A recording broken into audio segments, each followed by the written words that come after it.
You're listening to Conversations in Atlantic Theory, a podcast dedicated to books and ideas generated from and about the Atlantic world. In collaboration with the Journal of French and Francophone Philosophy, these conversations explore the cultural, political, and philosophical traditions of the Atlantic world, ranging from European critical theory to the Black Atlantic to sites of indigenous resistance and self-articulation, as well as the complex geography of thinking between traditions, inside traditions, and from positions of insurgency, critique, and counter-narrative. Today's discussion is with Kuiken and Deborah Elise White, editors of a new collection titled Haiti's Literary Legacies, Romanticism and the Unthinkable Revolution, out with Bloomsbury Publishing in late 2021.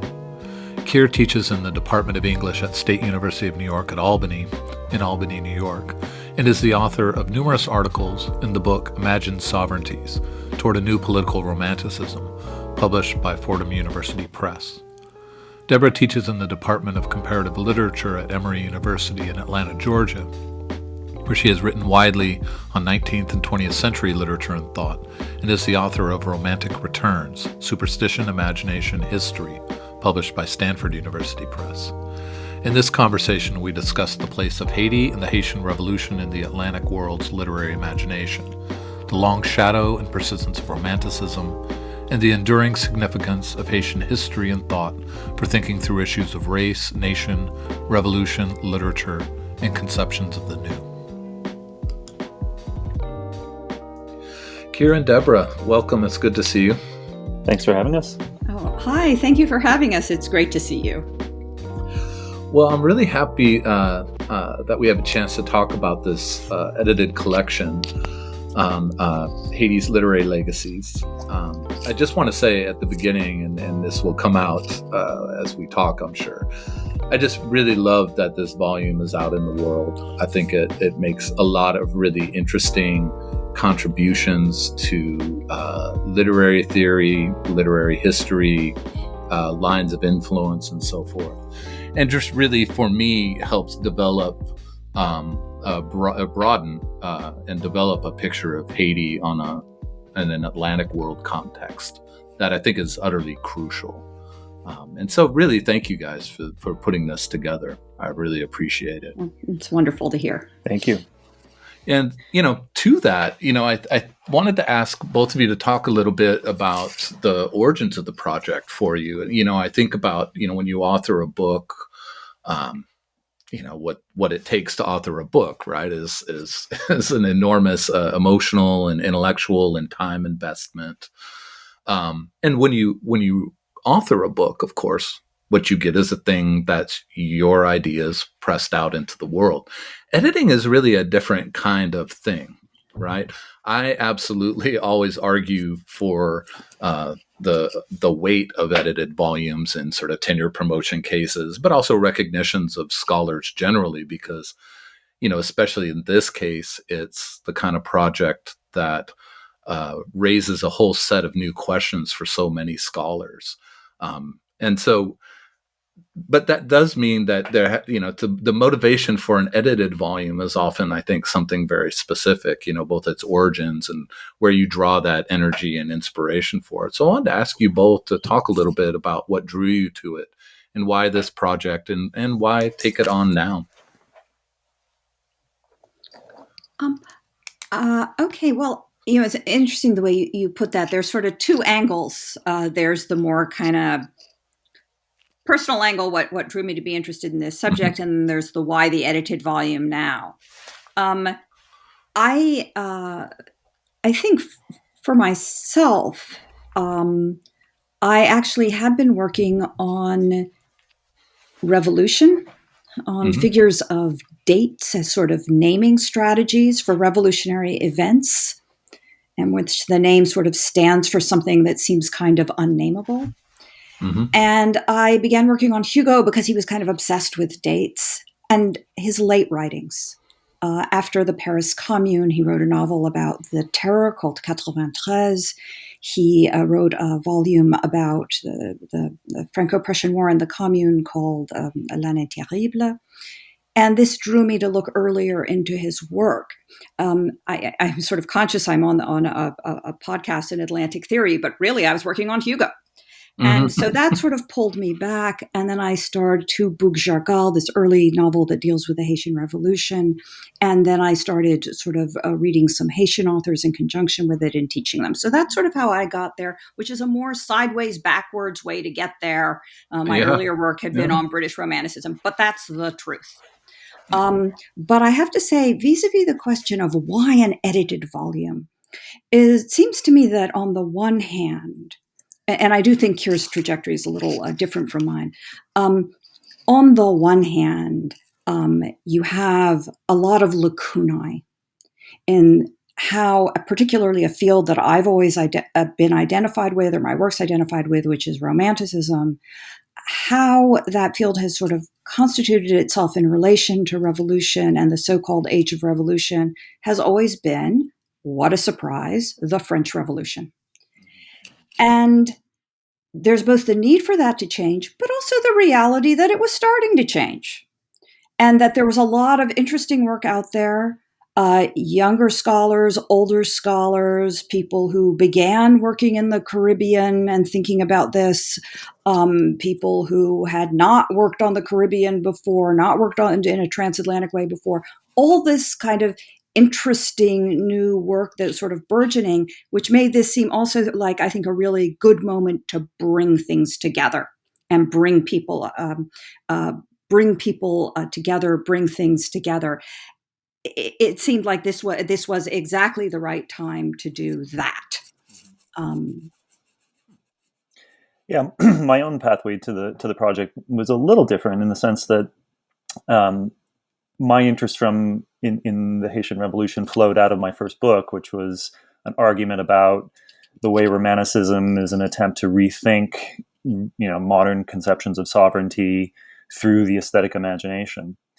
And what I began to realize was that this was really only covering a very, sort of specific set of texts and authors, and that the impact that the Haitian Revolution had on those questions of sovereignty, on those questions of freedom, on all of the things that first book had been about, was immense. And so it needed to be followed up on. And so initially the plan had been to co-author a book on the sort of impact that the Haitian Revolution had on European letters in that moment, in the moment of Romanticism. And, that project sort of shifted a little bit and my writing shifted a little bit, but I always wanted to kind of sort of continue on with that problematic. And it seemed to me that this project was a way to do that, in a fashion that would demonstrate the extent to which the Haitian Revolution had multiple effects on multiple traditions in multiple languages.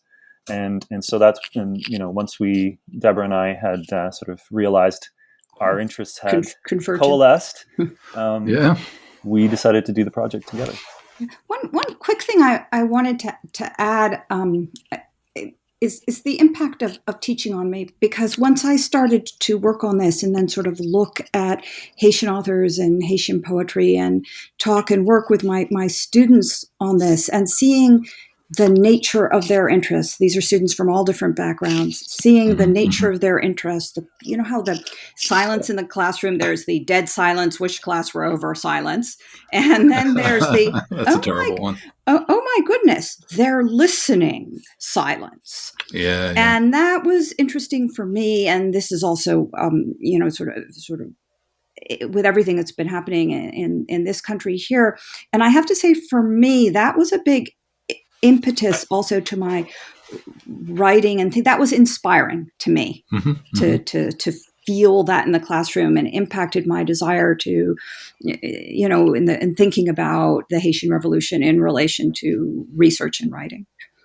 Yeah, I second that. I mean, one of the classes that I teach often includes C.L.R. James's play Toussaint Louverture, which has recently been recovered in 2005 and turned into a new edition. And you realize that the students, first of all, are, sort of taking in the world historical significance of this event through that play, which is precisely what C.L.R. James was trying to do, right? Was try to get a sense, sort of build the awareness of that event as one of the first,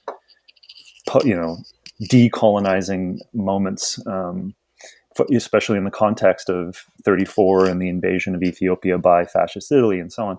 But you begin to see, right, that part of what's going on with that play and what's happening with my students is a connection between those past historical moments in the present, and they were thinking in those terms constantly. And so this is also, for me, a driving force for this volume, that these are not events that are in the past. They are still opening up problems for us in the present, in particular in the wake of the Trump administration and the rise of Black Lives Matter and things like that. That those are the contemporary moment is also part of what the book is addressing. Yeah, there's something I think like really interesting, and it's great to hear you both speak to it a bit about the sort of place, the sort of temporality of Haiti in the Atlantic imagination, right?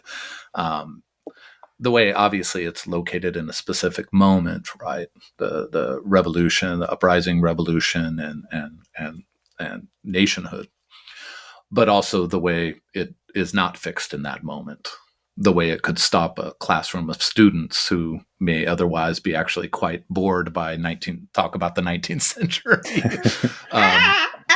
You hear a crack in my heart, but okay. Well, any century, I think that goes for. But so I mean, this opens up to this other question I have, which is, really to ask you both to reflect a little bit on the title, Haiti's Literary Legacies, because I'm interested in what motivated this notion of the literary, right? I mean, it may be as simple as, literary scholars want to do literary things.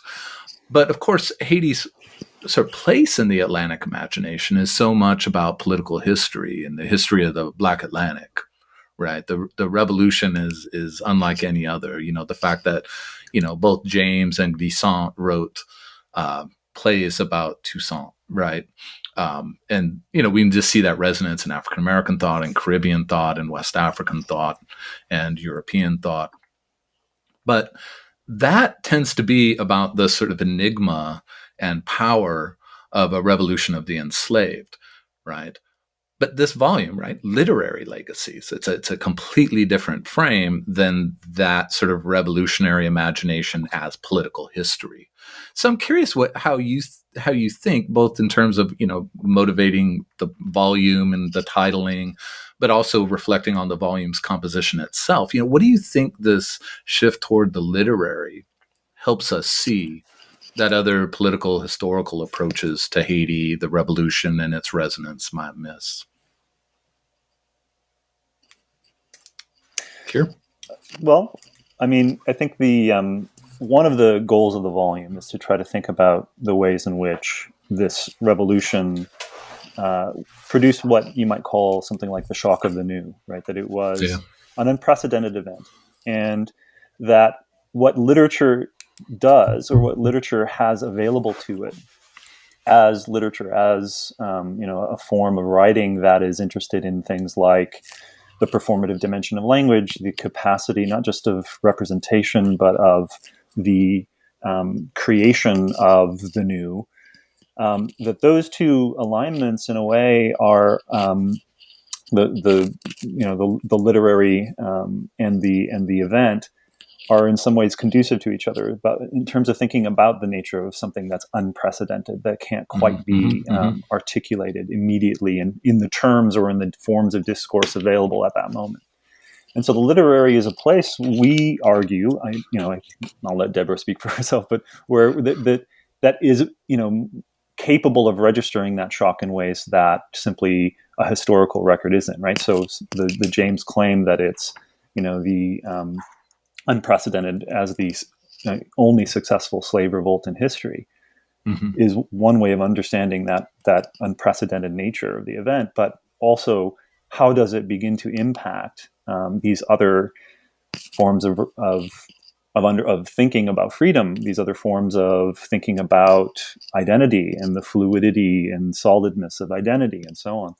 That, we argue, is privileges literature in specific ways. Not that it's not going on necessarily anywhere else, but that because of the resources of language that literature is enacting or engaging with, it has a capacity to register that unprecedented nature in a different way.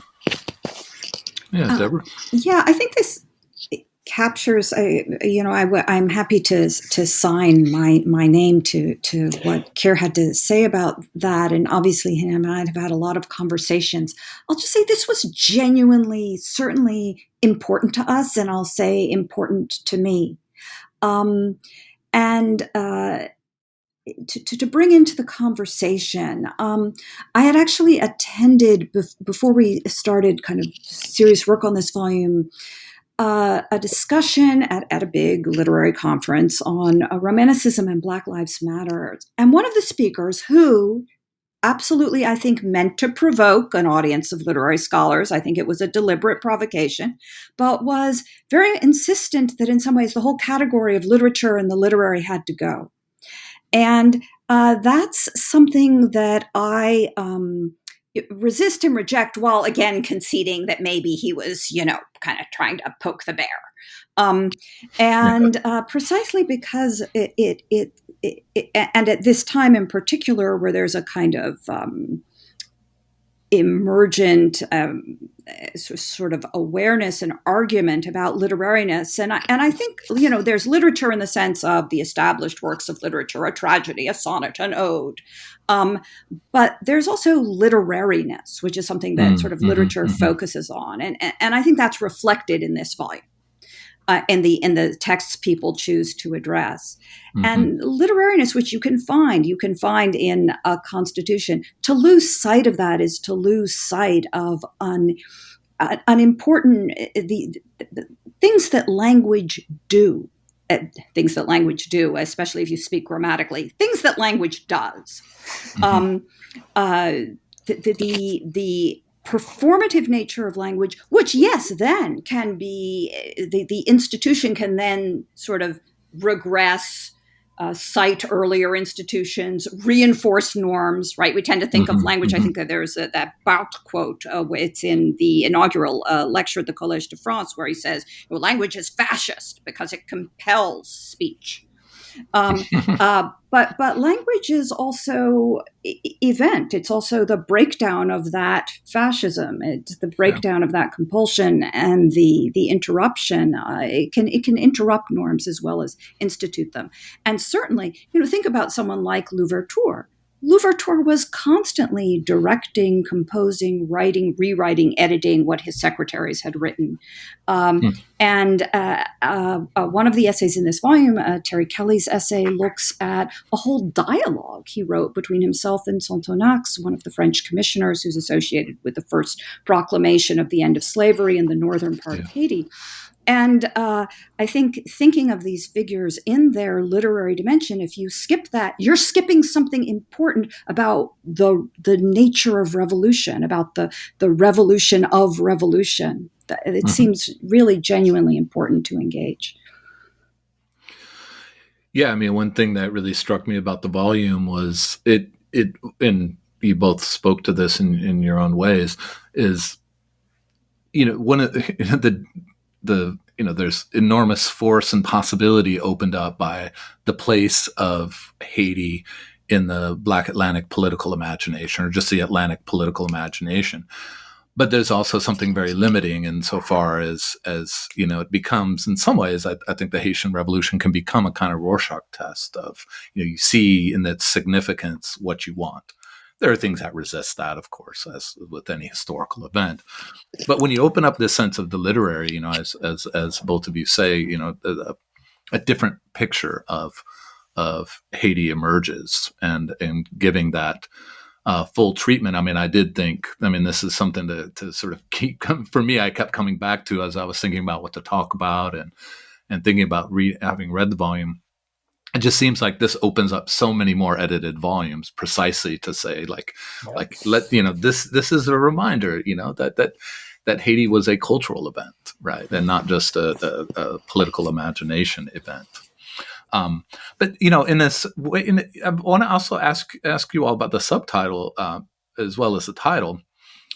because it evokes romanticism, and I'm curious, what motivated that in terms of forming the volume. I mean, seeing the essays in the volume, it's clear how that's connected. But why romanticism, and what does it mean to couple that to unthinkable and revolution? And you've both spoken a little bit to this, but I just wanted to bring that sort of romanticism, the unthinkable, and revolution, because that's really where literariness and political meaning, political significance, and political eruption really come together. So maybe, Deborah, you'd sort of said a bit about that. Yeah, to look, for example, say at what's being called La Cour Nancy, and they're writing about early German Romanticism in the sort of Schlegel circle, the literary absolute, right? This sort of claim that's made for the literary that I think sometimes is a little too quickly dismissed. Well, that's just ideology, or that's just some, delusional fantasy.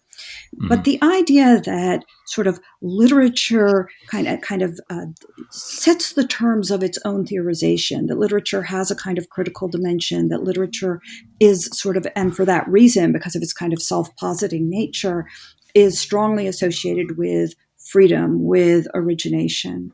Mm-hmm. And in that sense, with revolution, to some degree, whether or not you're talking about a thematically right-wing or left-wing or pro-revolution or reactionary author, that sort of positing nature, self-positing nature of the literary seems to speak almost too directly to the question of revolution, of the self-positing of revolution. And we understand the self-positing of revolution. You wake up the next day, you have the hangover. How are you going to, design your government? You have the old economic exploitations. We're going to get crazy euphoric about this, but that edge in the literary, that's easy to, even for the work of literature, to fully, keep from fading.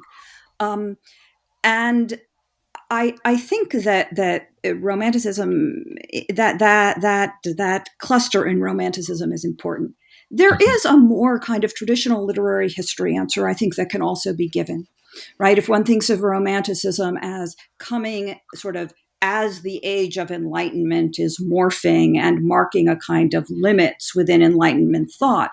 And I think if one thinks of the Haitian Revolution as precisely both a continuation of certain, or not a continuation, really an answer to, but an answer to Enlightenment thought that both seems to mesh with it in some sense, and in another sense shows it in all its limitations, shows the idea of the rights of man from a bunch of people who were slaveholders or benefiting hugely from the institution of slavery. What is crazy, absurd, and criminal about that?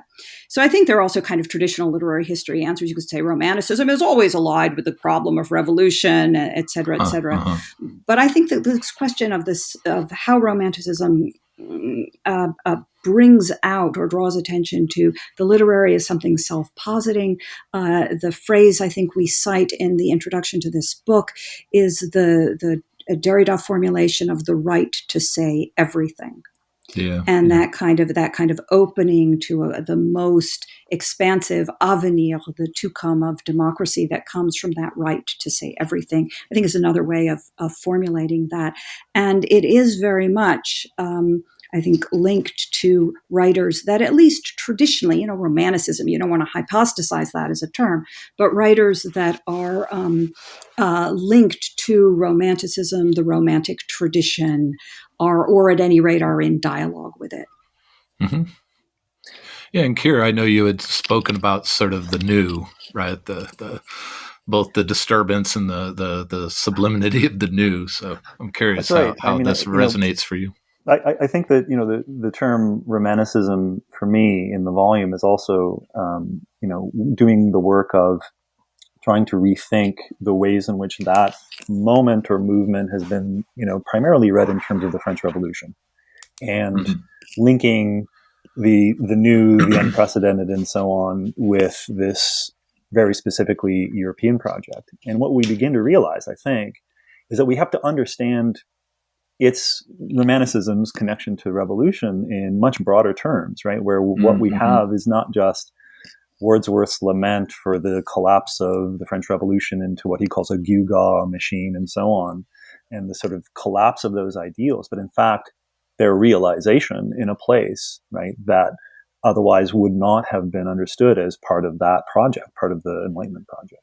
So Haiti, in a way, takes on the mantle of the emancipation projects that seem to be linked with the French Revolution and radicalizes them even further in ways that challenge conceptions of universality that are part of the rights of man, challenge a whole set of conceptual, political, and so on categories. And so what I think we wanted to do with this volume was to see that this moment is registered in Romanticism as well as a shock of the new, in a way that would have to have us reconsider what we think Romanticism's relation to revolution is. You mentioned Haiti as a kind of Rorschach test. Just Romanticism, I think almost the same thing could be said about it sometimes. That's funny. And we certainly, one of the things we wanted for the book was, again, this, Romanticism as something that is ongoingly reconstellated, rethought, rather than just Romanticism as we don't know what it is in some straightforward way. And that's something that we wanted from this volume. And I think in what both of you said, there's something really interesting then about this term, the unthinkable, right? Which has, sort of since the mid-90s, I think, been so deeply connected to trauma, right? In trauma in terms of loss. But what is interesting here is this idea of an eruption or irruption, right? It's a tearing apart of historical expectation and the effect of that on the imagination. So, I mean, that really stuck out to me in both reading the volume and listening to both of you talk about this. It breathes some new life into a term that I think is really important, the unthinkable, right? Go ahead, Deborah. It's wonderful to hear that. I'll just say, because it's a term that obviously we're thinking of Trouillot's description of the Haitian Revolution as unthinkable as it happened. It's a term that, including the readers' reports for our proposal for this volume, that makes people uneasy in the study of Haiti, because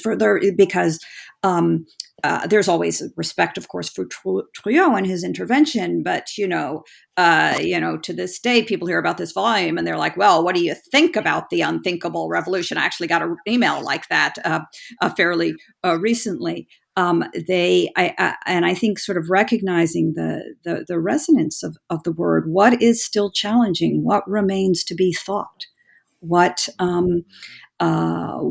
did not answer to pre-given categories, and even today, perhaps challenges pre-given categories. Both conscious and unconscious seems really important. It seems to me it remains an important thing, even though, as I say, some people they somehow think you're saying that the Haitian revolutionaries didn't think.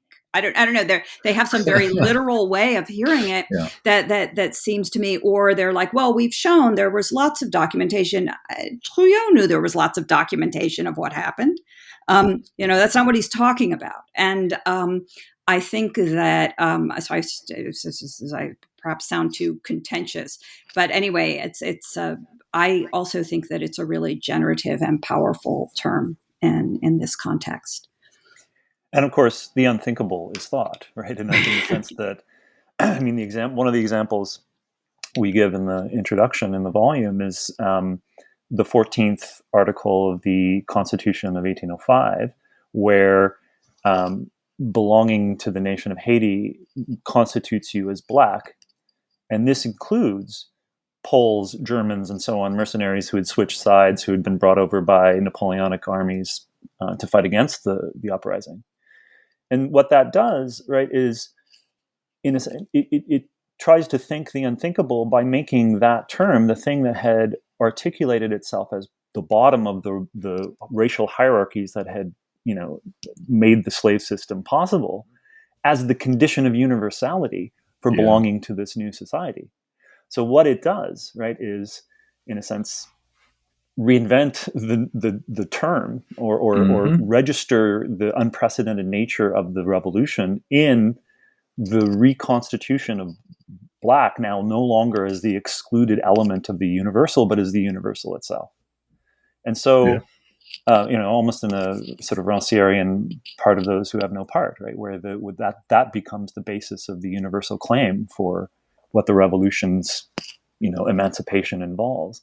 So it's those kinds of it's that form of thinking the unthinkable. That was unthinkable then. It's still in many ways unthinkable. And it's, but nonetheless, the term itself is doing the work, right? The inclusion of that term Black in the 14th article is doing the work of thinking the unthinkable, but also giving it as a promise for the future, in a sense, right? This is not this has not yet been achieved, right? And you all mentioned Black Lives Matter in a sort of preamble, and I have to say, not to make everything about the present, but or about the United States, but there is something really resonant in this idea of both of the unthinkable being the condition of the universal in that moment where, of course, the phrase Black Lives Matter ends up feeling like a mortal threat to white people, but is itself articulated as a condition for universal emancipation. There's a moment in Trouillot's essay where he brings up an anecdote in relation to the founding of a rather weak tea abolitionist society, the Société des Amis des Noirs. I shouldn't say that because, of course, that's a little unfair, but they were kind of ameliorists. They weren't for immediate abolition. They were ameliorists, and he tells the story of a sort of captain of a slave ship in France whose response to this was, "I am, l'ami des hommes." The friend of men.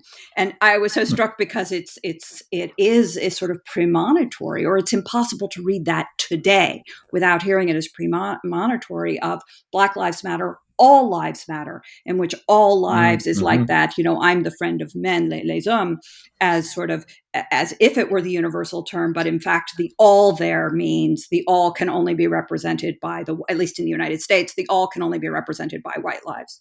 And it's like the captain of that slave ship, or it was just so, again, resonant. And I don't think one should be afraid of what's resonant in the present. Obviously, you have to be judicious.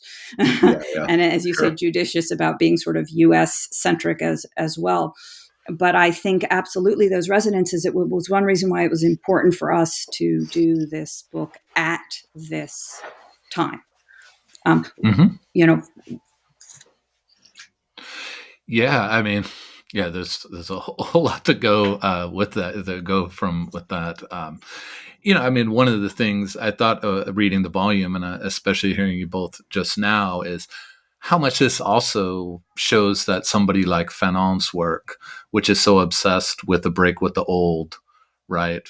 Both the old, and obviously in terms of assimilation and colonialism, but also the old in terms of negritude as a model of liberation, towards we need the new, right? We need the unprecedented.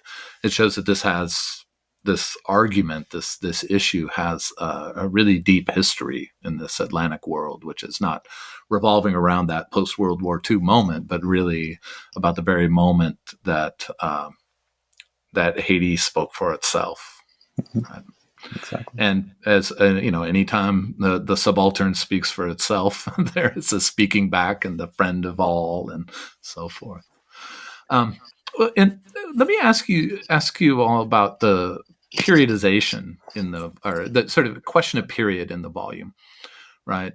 And I think a lot of this I suspect a lot of this has to do with the question of romanticism, right? That a lot of the a lot of the essays focus on the 19th century, looking at England, looking at Europe, looking at Haiti, and a bit of the middle 20th century, but really doesn't get much into the later 20th and into the 21st century.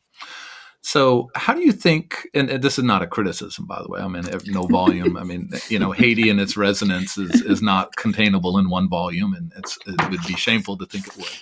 So this is really just more about how that decision around periods shapes the volume, both in terms of what you think the volume does and sort of what horizons maybe it opens up. Kier, if you want to speak a Sure. bit. Yeah. I mean, I think part of the reason for the periodization is that I think we both felt that this was where work needed to be done, in a sense that the 19th century was probably one of the more serious lacuna in terms of, articulating what the effect of the revolution was, right? Almost from its beginning, right? So we're looking at texts, for example, my own piece in the volume on Kleist is a short story written in 1811. It's only a few years after the revolution. So we wanted to see the ways in which kind of in the moment, as it were, right? And in the 19th century, its effects were already being felt and recorded and articulated in a variety of different ways. So that was part of the rationale. But I think there's also a sense in which the part of what's at stake in the volume is also a reconceptualization of that periodization, right? So part of my own argument would be that we haven't left the domain of the Romantics. It's not a period that's closed itself. That it is ongoing. And precisely some of the things that we've been talking about in the contemporary moment, the conceptual and aesthetic matrices for these problems, in a sense, is at work in this moment. We need to sort of see the ways in which those resonances are there and continue and can help provide some contextualization for the contemporary moment. Yeah, just a very quick, because this is one one area where I think Kara and I can converge very strongly. And in fact, there's Doris Garraway did a collection on sort of Haiti's cultural resonance called Tree of Liberty. 90% of the essays in it are on the 20th century.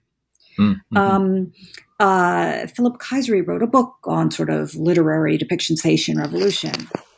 90% of it is 20th century. So that there is that, as well as kind of our own backgrounds and interests. Where is it important? I do think also that knowing more, bringing more attention to 19th century discussions and debates, and bringing this material together in a volume by different scholars helps remind one of something. I think it's David Scott talks about the uses of Haiti. Right. And how sort of, and again, this question of how Haiti gets sort of deployed in contemporary theoretical debates, and the need, in a sense, it's not really a problem one can get out of. What would it mean to, it would be like Ronca, the thing itself, right? That's not going to happen. So, but I think that also bringing more attention, and bringing texts from people working in some ways in different fields together on this 19th century material can be helpful in kind of refining and nuancing the kind of different diffractions of the Haitian Revolution in ways that are important.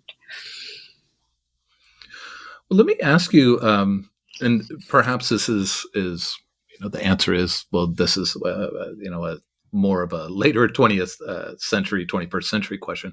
But I want to ask you both to reflect a little bit on the politics of language in Haiti, and broadly, of course, across the Caribbean, right, and the Black Atlantic world, but especially in the Caribbean, around the metropolitan language, whether that's Spanish, or Dutch, or English, or French, and the Creoles and Patois, et cetera, across the Caribbean.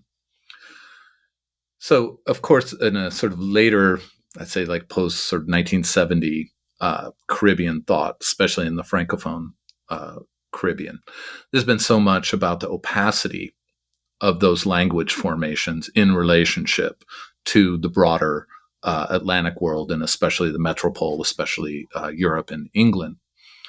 And this, of course, the place of Haiti in the context of this volume is around, its place in the Atlantic literary imagination and French language traditions, Voltaire, Hugo, which allows Haiti to resonate in, I think, really specific ways. And I love that about the volume. And I did leave the volume wondering, and perhaps this is sort of the next phase of work that comes out of this, but about the opacity of Haiti in the broader Atlantic world. I mean, part of the unthinkable, as we've been talking about it, is about its opening up this notions of the new and new possibilities, right? And its activation of the imagination. But opacity is this different kind of question. Has been such a later 20th century issue in Caribbean thought about holding on to the opacity that comes with those creolized language formations. But also creolize not just the language as the speech and so forth, but as cultural formations, right? And places in the world, right? How do you think that sense of Haiti's opacity shapes the collection, but also how it might shift or complicate some of the stories that the collection tells? Deborah, maybe? Yeah, I think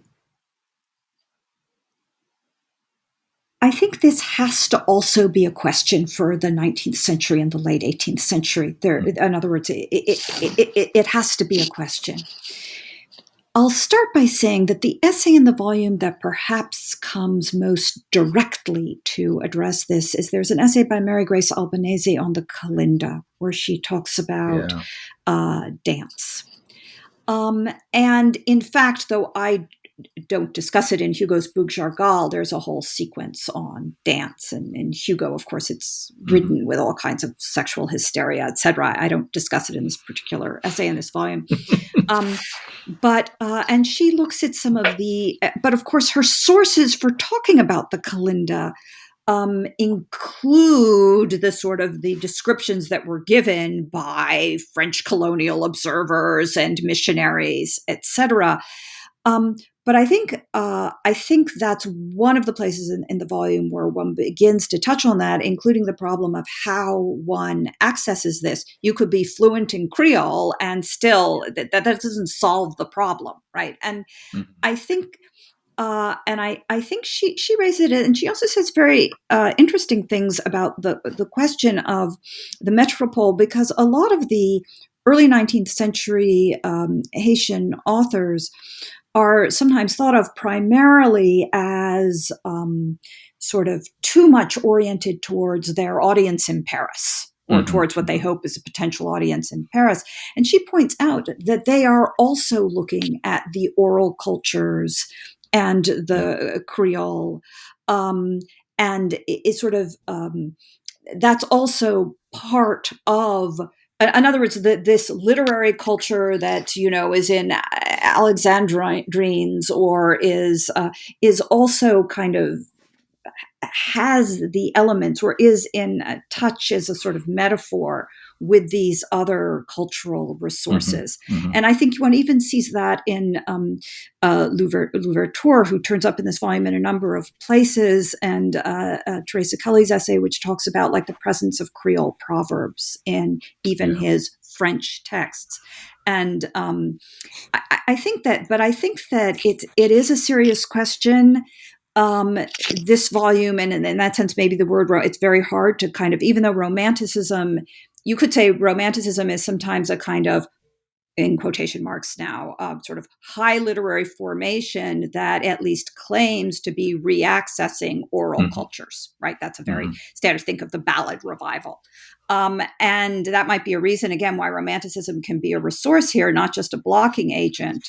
But it's a very difficult problem. And I think that kind of registers also in the way this volume came together. Yeah, interesting.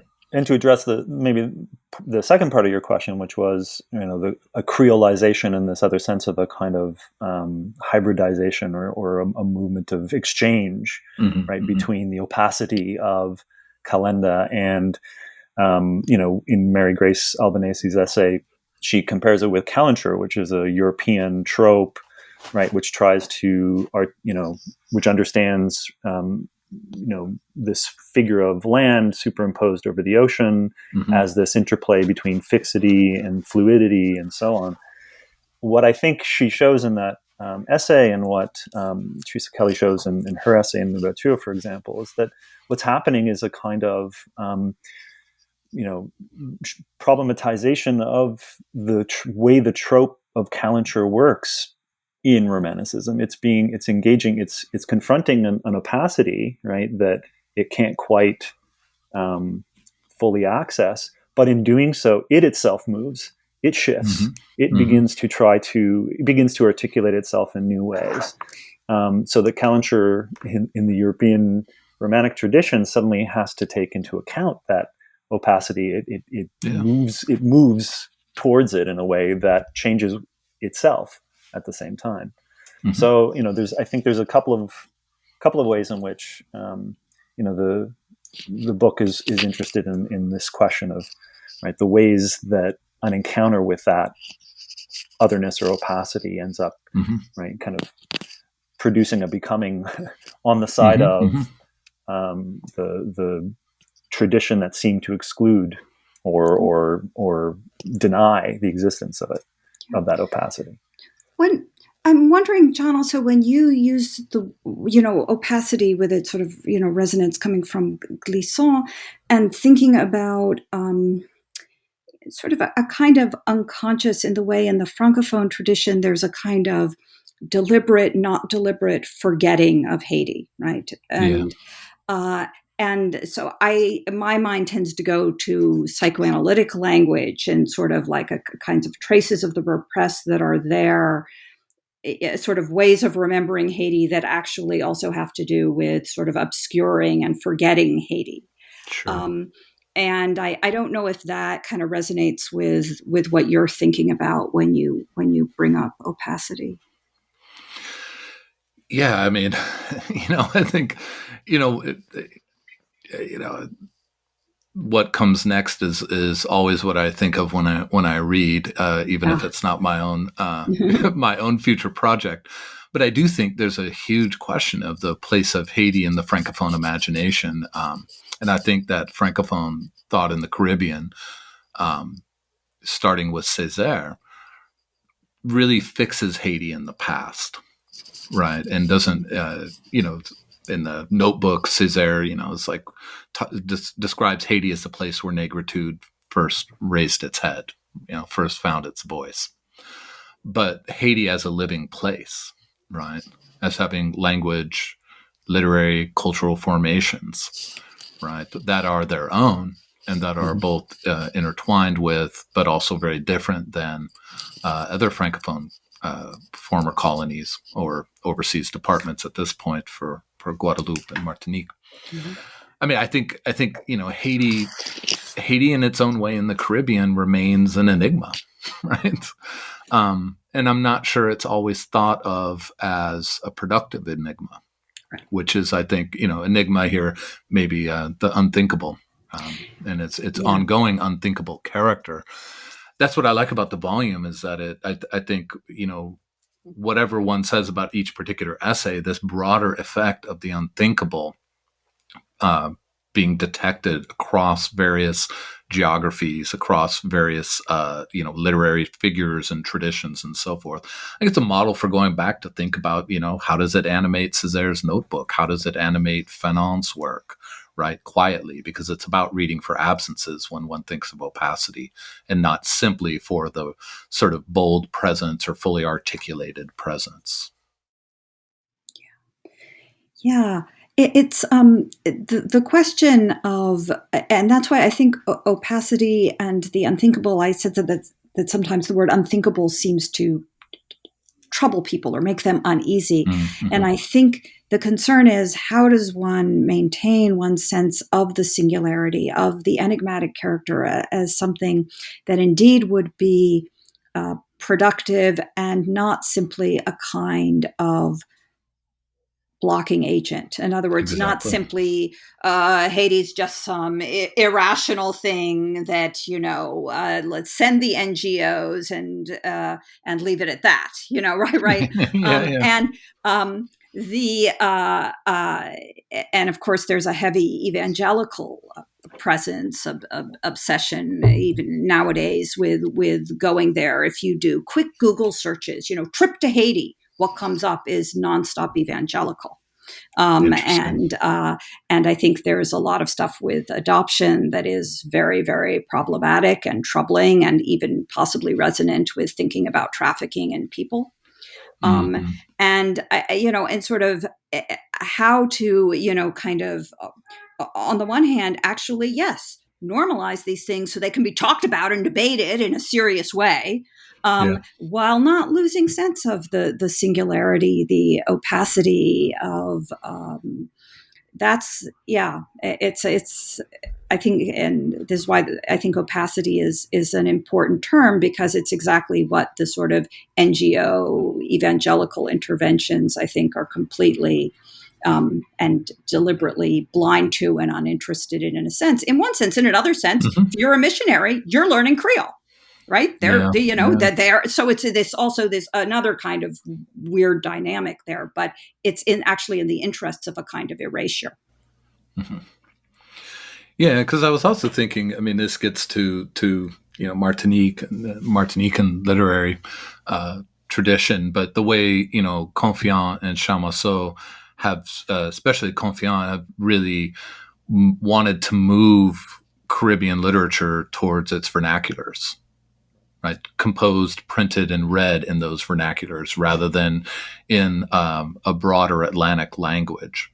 And it's interesting that Haiti straddles those two, right? I mean, it has internal debates about, whether to have an education system in Creole, right? Mm-hmm. Have fifth grade or, in Creole or in French.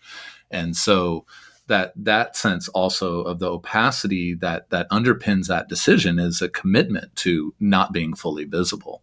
But the commitment to not being fully visible is also, as we've been talking about, is part of what makes the imagination open and possible in new ways. I mean, that's Glissant's argument about opacity. It's a way of protecting vulnerable cultures, but it's not exclusive of contact and exchange, Right. and what Exactly. that does to the imagination.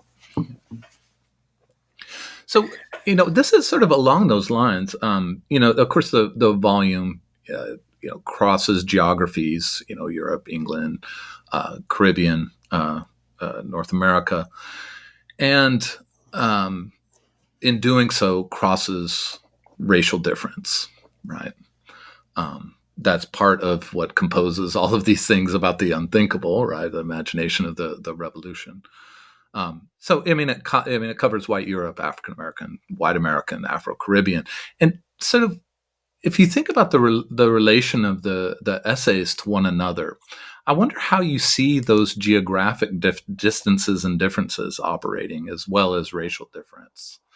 Like, how do whether it's sort of, do you see this as like an internal difference in the volume, or are they both sort of wrestling, or not both? Are they essays all sort of wrestling with this need in terms of the very theme of Haiti and its literary legacies to think across geographies? Because when you think across geographies and racial difference, right, there are all kinds of risks. There are all kinds of sort of turns to the local. And I'm curious how you see that geographic distance, that racial difference operating across the volume. Kier.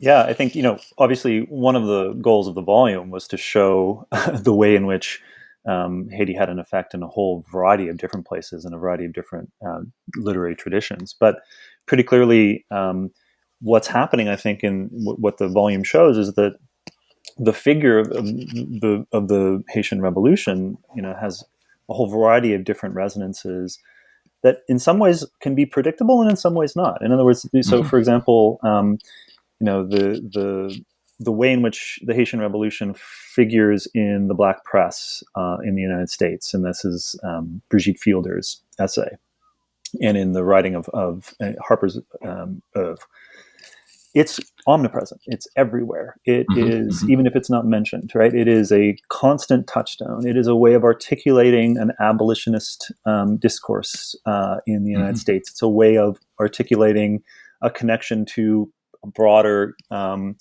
transnational Black emancipation movement. It's a way of, and so on. Now, take Kleist, this is the closest to me because that's what my contribution in French occupied Prussia is looking at the Haitian Revolution in quite different terms, but still in terms of its unprecedented quality, right? So the very resistance to French occupation that he was hoping would be at work in the geographic space of a divided Prussia is occurring right over in the Caribbean, and there's a way in which what begins to mutate in that understanding is some of the very conceptions of resistance, of what guerrilla war would be, what emancipation would be, why it's a resistance against the French, and so on. So, what the book tried to do, I think, and was to show the resonances are clearly linked with the specific geographic spaces, and obviously with racial difference, but not in ways that are always predictable or understood in advance. Yeah. Yes. Yeah. Ditto. I'll just say very, very quickly, just listening to this, I was also thinking, obviously, I sort of, re-picked up the book yesterday and flipped through it. So, to kind of, and I was once again struck by sort of a kind of push and pull across the essays about the question of personhood. What is a person? Who counts as a person? And then, but also in many of the essays, the limitations. On the one hand, a struggle for personhood, but on the other hand, the limitations of struggles for recognition as a person, we might say self-present, self-contained, and the need for thinking about other types of subjectivities and collectivities. And that's one of the ways in which the Kalinda becomes interesting, right? Yeah. As both the dance of the slaves that was often forbidden by law, but also something that like Catholic nuns started doing, in their celebrations for Christmas, as is described in Mary Grace Albanese's essay. And Fielder's essay also, Brigitte Fielder's essay also is sort of concerned with how Harper is trying to think past the heroic Toussaint Louverture kind of narrative to thinking about collective action, sort of the ordinary everyday acts that build to emancipation and even revolution. And I think this sort of push-pull between sort of the demand for personhood, but also a kind of, at the same time, a kind of critique of that and move towards collectivities. It's not an exact answer to your question, but I think one of the values, a word that I'm thinking of now, although I don't think it appears in the volume, is solidarities. So I think maybe for thinking about solidarities across different struggles, that's also another value of thinking across geographies to, what an older discourse we'd say, a new international. I think Haiti has a role to play. And it is interesting to me, hearing, not just both of you respond to that particular question, but across this conversation, really how much that subtitle is the whole story, right? Around taking revolution seriously. I do think that it's an observation that I think for me was a bit, underformulated, but then after reading the volume became a lot clearer and is more and more clear as you all talk, is that our tendency to think about something like racial and geographic difference as a pure limit, right, and a sense of separation, and that sort of raw sense of opacity is a pre-revolutionary sort of depiction, right, or portrait of relation. Right.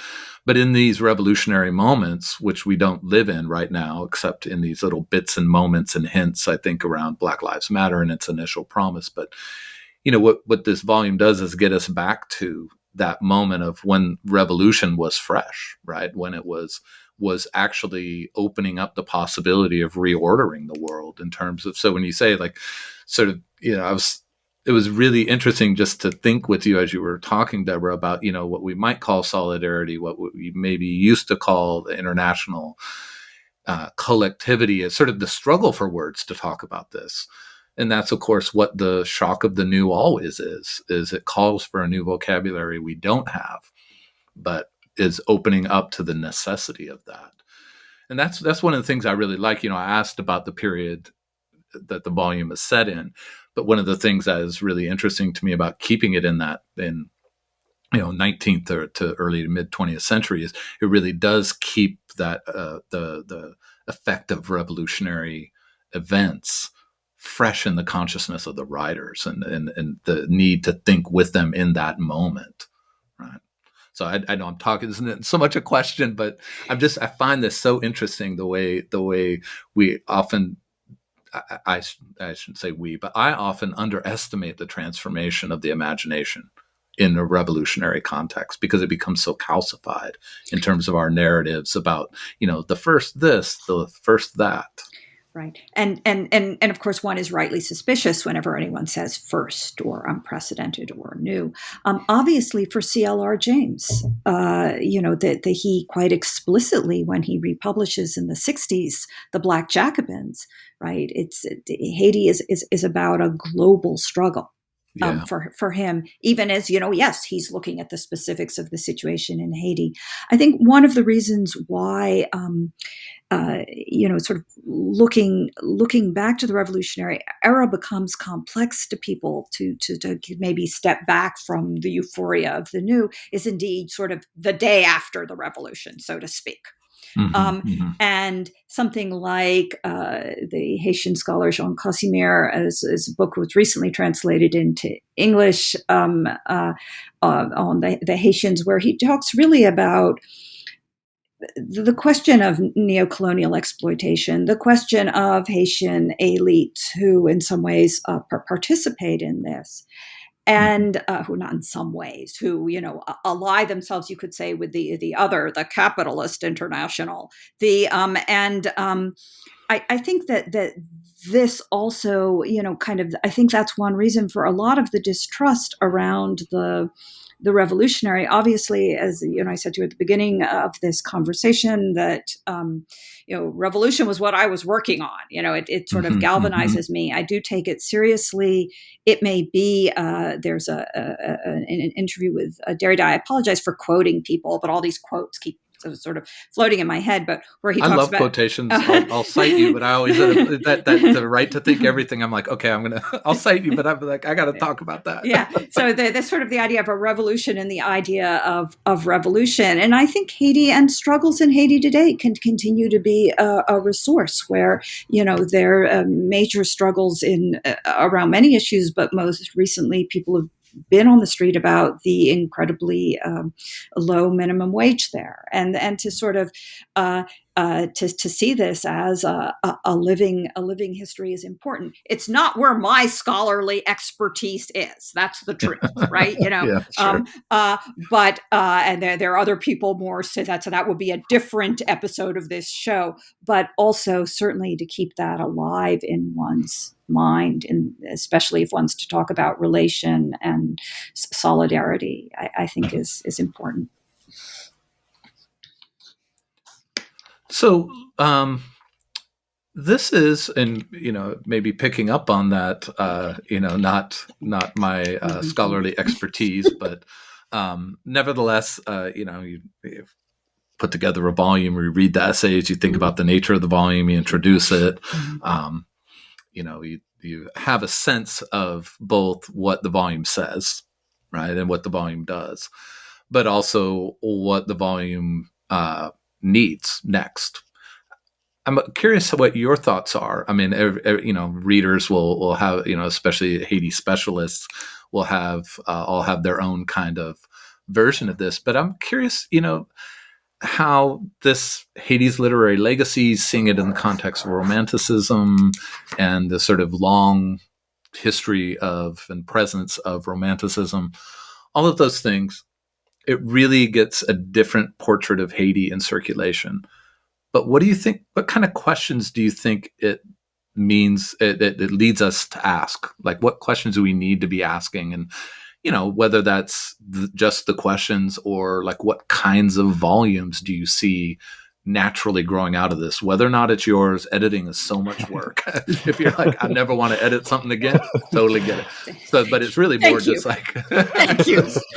I've edited stuff, and every time that volume comes out, I'm like 2 middle fingers to the world. I'm not doing this again.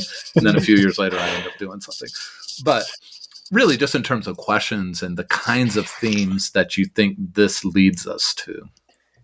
Well, a quick one for me, I think very clearly what we need is a lot more work done on Haitian Romanticism. In other words, writers who were writing during this period, Ardouin, others, that really have not entered the fold of Romantic studies. And I think, a volume on their own contributions, right? The ways in which they've been part of this question of reading the Haitian Revolution and its effects and so on. I think that would be an obvious next step for me. In this volume, we have Chris Bonji's essay, which talks about Juste Chanlat, whose career went through a lot of different positionings, right? He begins with the community of the gens de couleur, still defending slavery while looking for civil rights for free, as was said, people of color. But then he becomes, an associate of Dessalines, and he becomes, associate of Henri Christophe. And then when Christophe is gone, he switches and he's over in the Republic celebrating Boyer. I mean, he's sort of it's almost, like what Schmidt called political romanticism, because he positioned himself in so many different ways. Yeah. But the crucial point of reference there is a citation and adaptations and then transformations of Voltaire. And Chris Bonji's essay, I think he might summarize it a little differently, but that's sort of one of the things going on. But what you have in the 1830s that Kure was talking about is this cénacle, and that's the term they use, and figures like Ardouin, who Kure mentioned, Ignace now. And cénacle, immediately anyone who works on French literary history will say, yes, that's their mimicry, if you will. Again, please word in scare quotes. Their mimicry of the sort of 1820s early French romantics, the group that gathered around Charles Nodier, including people like Hugo de Vigny, etc. But I think revisiting that and seeing dialogue, seeing the references and invocations of Africa in that writing, looking at that, I think would be one thing that I think I if I were to write a mean review, I don't want to give anyone ideas. If I had to write a mean review of our book that we did, I'd say, well, where's the cénacle? And the answer is we wanted the book published now, not 10 years from now. The sort of where is this, where is that? But and then there's also obviously a debate about Romanticism within Haitian scholarship. And I think the question of the history of scholarship itself is always an interesting one. And I think maybe bringing that into discussion, these are things that can be done. There's also a great, there is also sort of, more material out there in the 19th century. And some of it, I think, needs to be more, just more publicized. I don't know how else to put it.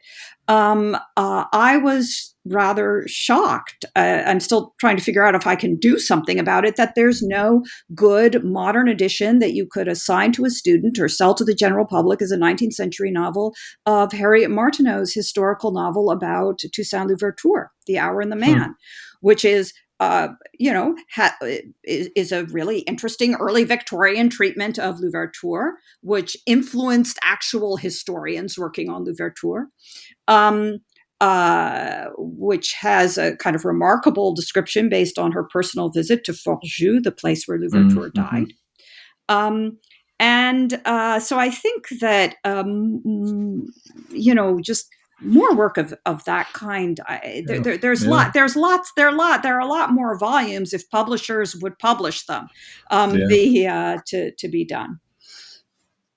I mean, I would love to see all that work happen, and I mean, that's the dream of what edited collections do is prove just by sheer intensity of page count and intellect on the page compel new things from new questions, but also additions of primary texts, which get lost. And the question of primary text is a very, very real thing. I mean, it's not just because I love books and, I'm as much a book collector as I am a reader, but I mean, the limits of scholarship possibilities that come with a place like Haiti in terms of availability, whether it's in translation or just in affordable volumes, is absolutely crucial. I completely. I mention this a lot, but I'll keep mentioning it because I really feel gratitude towards it. I was even Kira and I were talking about it last night. The Jensen Kaddish Poetry of Haitian Independence, which has a face-à-face edition, English French, of Haitian poetry of the late 18th and 19th century, and it has very good note apparatus, so that you can assign it to students. You can, even if you're looking at authors that maybe you aren't so familiar with, you can situate yourself very well. It has incredible materials, a very fine introduction. I think things like that are incredibly important. And then the other thing is the juxtapositions, and that's also what I think edited volumes and or comparative literature, comparative literary studies allow, because to Haitian specialists, the Cénacle is not exactly news. But in some sense, it has, exactly as Kira said, fallen out of, say, a discussion of romanticism. So also, I think there's value to these juxtapositions and these cross currents.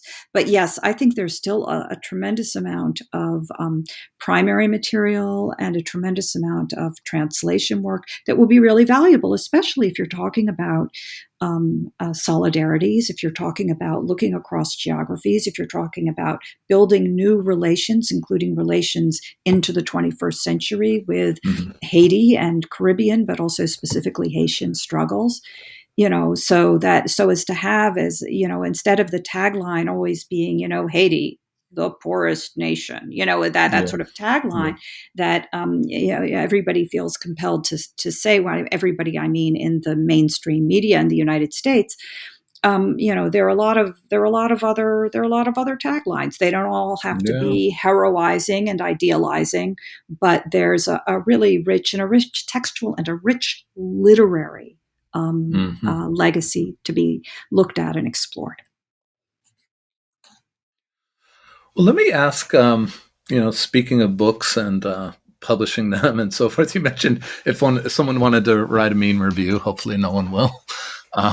You did invite people and give them the terms for it, Nobody to blame but yourself. That's it. Kira's never going to speak to me again. But, readers, when you read a book, whether it's an edited collection or a single authored or co-authored book, when you publish something, the readers just do with it what they want. I mean, it's like hermeneutics 101.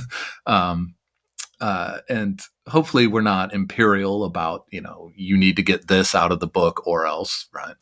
But at the same time, you don't put together a collection without an idea of how you want the reader's sensibilities changed, how you want them to sort of walk differently and see and hear differently after the volume. I'm curious to ask both of you, when you look back at the volume and you think about, what is something you want readers of the collection to leave that reading, how you want them to leave that reading different as an intellectual, as a person. Kira, maybe first? I would like them to see the ways in which the Haitian Revolution was more than just a political revolution. I mean, it was certainly that, but that there are effects, we could call them, I suppose, ontological, we could call them ethical, we could call them a whole variety of different things that is part of what the revolution produced. In other words, it wasn't just the overturning of a colonial power and the establishment of a free Black republic. It was certainly that, but what it also led to was a whole series of other revolutions, cultural revolutions of various kinds, and above all, that it left a literary legacy that continues to this day, that began in the 19th century, that a legacy in the sense not just of its own literary tradition, but a legacy that impacted the traditions of French, German, and so on, U.S. American literatures that continues to this day, and that hopefully this volume is sort of a starting point for understanding that element of the revolution alongside its obvious political significance. Mm-hmm. Absolutely, and I'll quick formulation that when you go to that most traditional of the themes in romanticism and revolution, that the Haitian Revolution is crucial there, not simply the French Revolution or looking back to the American Revolution, etc. Mm-hmm. That the Haitian Revolution is it belongs in the constellation of romanticism, and that as well as that the question of the literary belongs in the constellation of how we talk about the Haitian Revolution. Yeah, I love that. I mean, I think the volume absolutely does. I mean, I've taught, many times as part of sort of Intro to Black Studies, which is my field, sort of Intro to Black Studies, but also sort of History of Ideas type of courses. Taught a lot about the historical moment of the Haitian Revolution, and students always respond the same way, right? Which is, why don't we talk about this as one of the great revolutions? Yeah. But I have to say, to what you both were saying, when I come back to those courses, I mean, this volume is going to be really important to me because it's a way of saying, like, let's also not reduce Haiti and Haitians and Haitian struggle to its own, part of an island's independence. Hugely important. It's nothing to downplay, right? But rather all of these other resonances, and that way that Haiti, isn't either, as you were saying, Deborah, the sort of idealized like revolutionaries or the abject poorest in the hemisphere sort of narrative, but this play in our imagination, not even quietly. I mean, I have to say, it did. The way I walked away from the volume was, I have really not appreciated the resonance of Haiti, across, 150 years. And you can't, after you read the volume, you can't think that way. So well done. Well done. If our readers respond even half to the half of what you just said, that would be a great happiness for us in relation to this volume. So how about you all? I mean, the process of editing the collection is an enormous amount of work, but it's also intellectual work in addition just to the labor of copy editing and then giving feedback. Having a little PTSD kind of experience of editing, right? As I say that. But, just as readers, right? I'm a reader of the volume. I do feel like the volume changed a lot of the way I understand Haiti in a much wider context now. But I wonder for both of you, you both talked at the beginning about how you came into the volume and what interests sort of led you to collaborate on it. You each had different, narratives into the volume. And I'm interested then in how you walk away from the volume, how the editing the collection, thinking so hard about these issues across all of these essays and all that hard editorial work. It's intellectual work.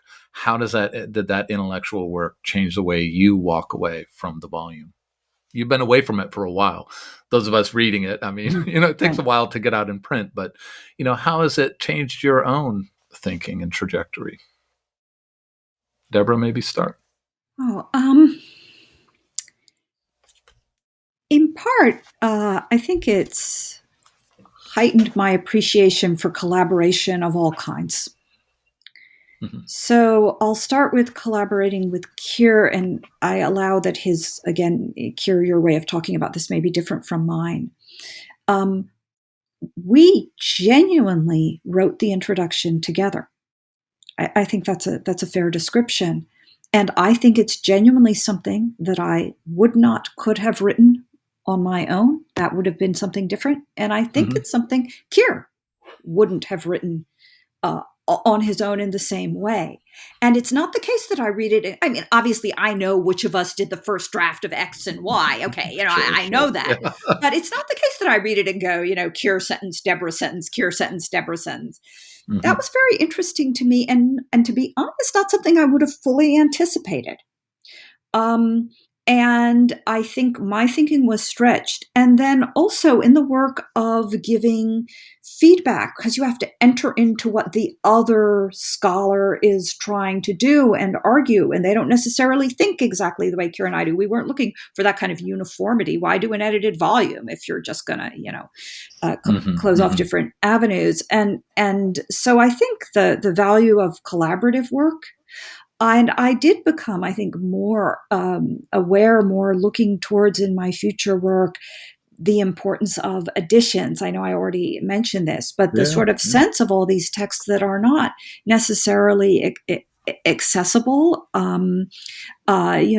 There's work by Césaire that is yet to be translated on this. Sort of that sense, I think, was very, very strong, was a renewed sense of the need for collaboration, a need for editing in all different senses of editing and preparation. And, but I will say also that speaking as someone who has tried to think a lot about what early in my career I would have sort of used the phrase that I think de Man uses in his dissertation, the post-romantic predicament, and the question of what it means to be post-romantic, and sort of the impossibility that you find in that de Man talks about, that Walter Benjamin talks about. Obviously, these are European references, of being outside of the romantic predicament, outside of Romanticism's claims and counterclaims and debates. That my sense of what the sort of the dissemination of Romanticism is, and the dissemination of its struggles, I think really has been expanded by this work. Not simply by say, okay, working, thinking and reading more Haitian authors. Yes, that's very good. That's very important. But just that idea that Romanticism is something that reconstellates and has to be reconstellated. It's a kind of catachresis, right? It's a kind of, and thinking and rethinking about periodization and the question of the post-romantic, thinking about the dissemination of the Haitian Revolution, which is, as we argue, so central and important to Romanticism, I think has really helped a kind of ongoing process of kind of expanding one's understanding of what a post-romantic predicament is. Fascinating. Yeah, I would just very quickly say I second everything Deborah said about the collaboration element of it. It was a pleasant surprise. I mean, not that it was a surprise to in that sense, but really, it produced a different kind of writing for me. A different kind of, that's great. That kind of collaboration, I think, was something I hadn't done before, and feel better for having gone through with Deborah. But I would also say that in terms of my own interests and sort of sensibilities, as you put it, the current work I'm doing now, which is shifted gears a little bit towards an account of Romanticism and its interest in experiments with political ecology. What I've come to realize from this volume is that many of those concepts of the relation between the human and the non-human, say, or between the political space on this side, nature over here, and so on, have to be read in terms of categories like race, that they are inseparable from them, that there's no way that you can think these things now. Or I mean, I already knew that in a way, but the force of that fact has been brought home, I think, more clearly to me through writing the introduction, writing my own essay, and by reading through all the essays, that those concepts, those political concepts, the aesthetic relation between, or the relation between the aesthetic imagination and the political, all need to be understood in terms of the ways in which these categories have been organized in terms of racial difference. Yeah, I love that. I mean, What I'd say about the volume, it really, the scholarship is fantastic. It shifts, lots of understandings and places Haiti in new and important ways. But I think, folks don't really talk about this. I think scholars, we don't talk about this as much as we should, but there's so much to be learned from this volume. I mean, it just is a really educational volume, and that's part of treating so many different geographies and different figures. And I really appreciate that about the collection. And I love reading to learn. I mean, that's why I got into this profession. And this volume is just one of those that really does so much of that.